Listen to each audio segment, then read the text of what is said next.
James Carter had always believed in trust. He had spent years building a life with his wife, Emily, and his best friend, Mark, had been by his side through every milestone. From college days filled with laughter to the years of marriage that followed, Mark was more than a friend. He was family. James never doubted their loyalty, never questioned their intentions. But trust can be the deadliest weapon, and James was about to learn that the people closest to him were capable of the ultimate betrayal. James and Emily had been married for 10 years.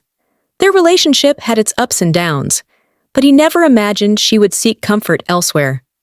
Emily had always been beautiful, charming, and full of life, but lately she had grown distant. At first, James attributed it to stress. Perhaps work had become overwhelming, or maybe she was simply going through a phase. The late nights, the sudden disinterest in intimacy, the locked phone. He noticed it all, but he never allowed himself to consider the worst. Mark, his best friend, had always been around. He was practically a part of their marriage, joining them on vacations, spending weekends at their house, and even offering advice whenever James and Emily had disagreements. It was Mark who reassured James that everything was fine, that marriages go through rough patches. Mark, who had stood beside him as his best man, had toasted to their love, had promised to always be there. The affair started subtly. At first, it was just a harmless flirtation, something Emily convinced herself wasn't wrong. A lingering touch, a knowing glance, whispered conversations when James wasn't looking.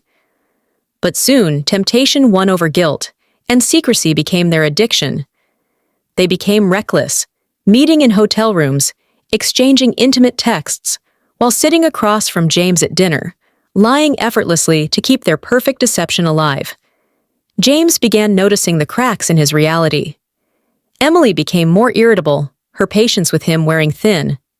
She started going out more, making excuses that felt rehearsed.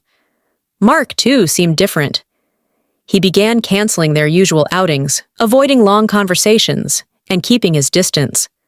But the betrayal was too monstrous for James to comprehend, so he convinced himself he was imagining things.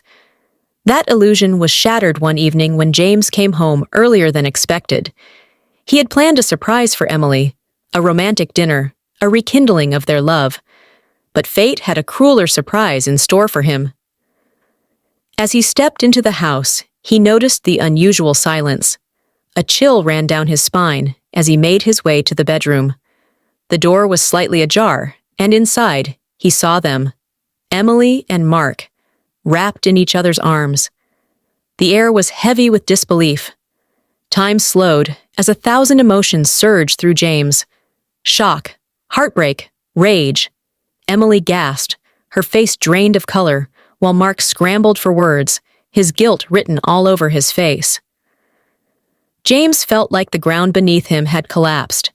The years of trust, love, and friendship, all of it had been a lie. Betrayal doesn't just break hearts, it ignites something far more dangerous. In that moment, James was no longer the man he once was. He lunged at Mark, his fists colliding with the man who had stolen everything from him. The fight was violent, fueled by years of deception and pain. Emily screamed, begging them to stop, but the rage-consuming James was unstoppable. By the time his mind cleared, Mark lay on the floor, blood pooling beneath him. His breath was shallow, his body unmoving. James stumbled back, his hands trembling as he realized what he had done. Emily was sobbing, her hands covering her mouth in horror. The reality of the situation hit like a freight train. Mark was dead, and James had killed him. The sirens grew louder in the distance, a haunting reminder that there was no undoing what had been done. Emily grabbed her phone, her fingers shaking as she called the police. James didn't resist when the officers arrived. He knew there was no escape, no justification.